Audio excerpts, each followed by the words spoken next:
কলকাতা গিয়েছিলাম ফেব্রুয়ারি মাসে, কিন্তু সবগুলো ব্লগ একত্র করে একটা ভিডিও তৈরি করা ওভাবে সময় হয়ে ওঠেনি। মাঝখানে অনেকগুলো রিভিউ ভিডিও আমি করেছি, যার জন্য আসলে কলকাতা ব্লগটা নিয়ে ওইভাবে আমার কাজ করাটা হয়নি।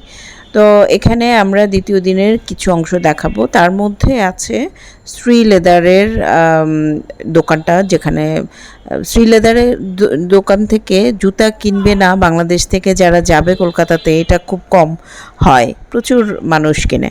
তো আমরা যে হোটেলটাতে ছিলাম এটার একটা ইনফরমেশন আমরা দিয়েছি, ডেকে ইন্টারন্যাশনাল। সেই হোটেলের সামনে আমরা দাঁড়িয়ে আছি এবং এখানে হচ্ছে আশেপাশে সবই আছে, আপনার যে বেসিক নিডসগুলো, যেগুলো ইভেন টাকা যেটা ভাঙাতে হবে, ডলারে ভাঙাতে হবে, সব ধরনের এইগুলো দোকান বা সার্ভিসগুলো এই হোটেলের আশেপাশে আপনারা পেয়ে যাবেন। সিম কার্ড সহ সব কিছু পেয়ে যাবেন। আর হোটেলের কথা তো বাদই দিলাম, হোটেল রেস্টুরেন্ট ভরা এই জায়গাতে। এবং আরেকটা পজিটিভ সাইড, যারা আমরা মুসলিম আছি তারা এই এলাকাতে মার্কুইজ স্ট্রিট যেটা, তো এখানে গেলে কিন্তু অনেক ধরনের মুসলিম রেস্টুরেন্টগুলো আপনারা পাবেন, যেখানে বিফও পাওয়া যায়।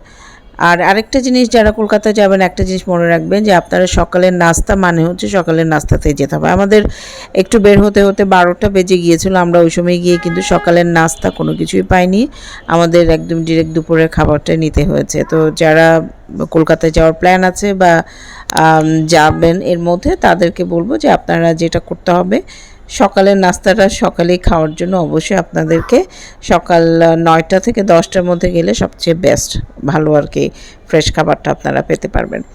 রান্নার কথা না হয় নাই বললাম, ওনাদের রান্নার টাইপটা হচ্ছে ডিফারেন্ট, যার জন্য আমাদের সাথে মেলে না।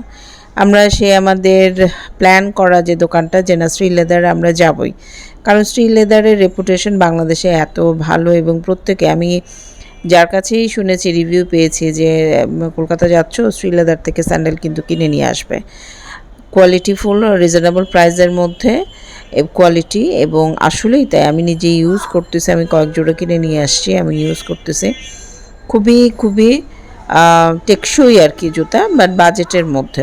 অবশ্যই প্রত্যেকটা জুতা আমাদের বাজেটের মধ্যে ছিল, আমরা অনেকগুলো জুতা পারচেস করেছি। আরেকটা জিনিস যেটা, যে শ্রী লেদার থেকে জুতা যখন আপনি কিনবেন, স্যান্ডেল জুতা যেটাই কিনেন না কেন, বক্স আপনাদেরকে দিয়ে দিবে, কিন্তু ওই বক্সটা কিন্তু আপনারা ক্যারি করে নিয়ে আসতে পারবেন না। আমরা যখন হোটেলে বক্সগুলো ফেলে এসেছি, মানে একটা কর্নার পুরো বক্স দিয়ে ভরা ছিল, বিকজ আমরা একজন দেখা গেছে যে আমরা 3 জোড়া 4 জোড়া করে একজনই জুতা কিনেছি, তারপর আমাদের গিফটের জন্য আমরা কিনেছি।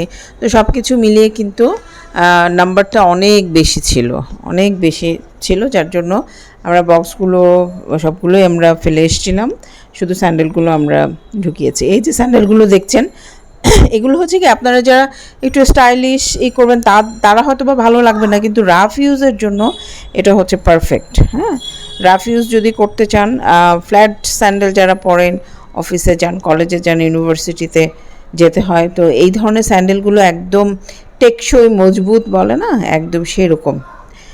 প্রাইস খুব বেশি না, একগুলো 700 রুপি আছে, 450 রুপি। আমি 450 রুপি দিয়ে 2 জোড়া স্যান্ডেল কিনেছি, খুব সুন্দর, ফ্ল্যাট, একদম ফ্ল্যাট, বেল্ট সিস্টেম আছে, লেদারের স্যান্ডেল, ভালো লেগেছে। তা আরেকটা জিনিস যেটা হয়েছে, যে এখানে কিন্তু মোটামুটিভাবে আমি দেখলাম যে সব সাইজের স্যান্ডেলই কিন্তু অ্যাভেলেবল আছে। যাদের পার সাইজ অনেক বড়, ডাব্বা সাইজের, তারাও এখান থেকে পছন্দসই না পেলেও আপনারা স্যান্ডেল পাবেন। বড় স্যান্ডেলটা আসলে কি খুব রেয়ার, একমাত্র বোধহয় ব্যাংকক ছাড়া অন্য কোথাও লার্জ সাইজের স্যান্ডেল এত কোয়ান্টিটি অ্যাভেলেবল আছে কি না আমার জানা নেই। তো এখানে স্যান্ডেলগুলো দেখছিলাম প্রত্যেকটা পুরো দোকানে, আমার যেটা হচ্ছে সাইজটা নিয়ে আমার একটু ডিফিকাল্টি ফেস করতে হচ্ছিল। এই স্যান্ডেলটা দেখেন, এটা হচ্ছে 790 রুপি সাইজ দেওয়া আছে, ওদের সাইজটা একটু ডিফারেন্ট, যার জন্য কেউ যদি সাইজ না জানে, বাংলাদেশের সাইজ দিয়ে কিন্তু আপনারা এটা মেজার করতে পারবেন না। বাংলাদেশের যে সাইজটা সেইটা অন্যরকম, এবং ওখানের যে সাইজটা সেটা অন্যরকম, দুইটা দিয়ে কিন্তু মেজার করতে পারবেন না। ব্যাগের সেকশনটা ছিল, হিউজ পরিমাণ ব্যাগ ছিল, ব্যাগ একটু কস্টলি, এক্সপেন্সিভ ব্যাগও ওখানে ছিল। রিজনেবল ব্যাগ আমি আছে 600-700 রুপির ব্যাগও ছিল। দোতলাতে হচ্ছে ছেলেদের স্যান্ডেলের সেকশন, এখানে হচ্ছে ছেলেদের স্যান্ডেল, কেটস, শু যেগুলো এক্সিকিউটিভ বা ক্যাজুয়াল শুজগুলো, এগুলো সব কিছুই এই দোতলাতে পাওয়া যায়। তো ওখান থেকেও আমরা প্রচুর নিয়েছি, বিকজ আমার হাজব্যান্ড উনি স্যান্ডেল কিনেছেন আমার ভাইয়ের জন্য, আমার father in law, then friends আছে, আবার অনেকে আছে যে বলেও দিয়েছিল, কেউ কেউ হয়তো বা অনেক শপিং করে নিয়ে গেছে, 2-1 জোড়া বাদ পড়ে গিয়েছিল, তখন সেটা আমরা এখান থেকে পারচেস করেছিলাম, ওই জন্য কোয়ান্টিটিটা অনেক বেশি পড়েছিল। এটা হচ্ছে একটা বুটিক শপ, এটা হচ্ছে ব্র্যান্ডের একটা দোকান বিবা, এবং এখানে সব লেডিস সালোয়ার কামিজ বেশি পাওয়া যায়, জুয়েলারিও আছে অল্প একটা ছোট্ট কর্নারে। এখানে designer collection, that means designer নিজে উনি এগুলো ডিজাইন করে। কটনের সালোয়ার কামিজ সবচেয়ে বেশি। আমাদের দেশে যেরকম আড়ং একটা ব্র্যান্ড, এবং আড়ংয়ের ড্রেসগুলোর কোয়ালিটি অনুপাতে, তারপর প্রাইজিং সব কিছু মিলিয়ে যেরকম একটা ব্র্যান্ড ইমেজ দাঁড় করায়, ওখানেও বেশ কয়েকটা দোকান আমরা দেখেছি যেটা হচ্ছে ডিজাইনাররা মেনটেন করে, এবং ওনাদের নিজস্ব ডিজাইন, যেটা কিনা যে ড্রেসগুলো শুধুমাত্র ওই দোকানেই পাওয়া যাবে, এরকম একটা দোকান হচ্ছে বিবা। দোকানটা হচ্ছে কলকাতার অনেক জায়গাতে আছে, তার মধ্যে আমরা যেটা গিয়েছিলাম এটা হচ্ছে মার্কেট স্ট্রিট থেকে নিউ মার্কেটে যেতে, নিউ মার্কেটের ঠিক আগে হাতের ডানে এই দোকানটা পড়বে। 2টা ফ্লোর নিয়ে এই দোকানটা, বিবা দোকানটা, বিভিন্ন ধরনের ভ্যারিয়েশন আছে, অনেক কালেকশন আছে।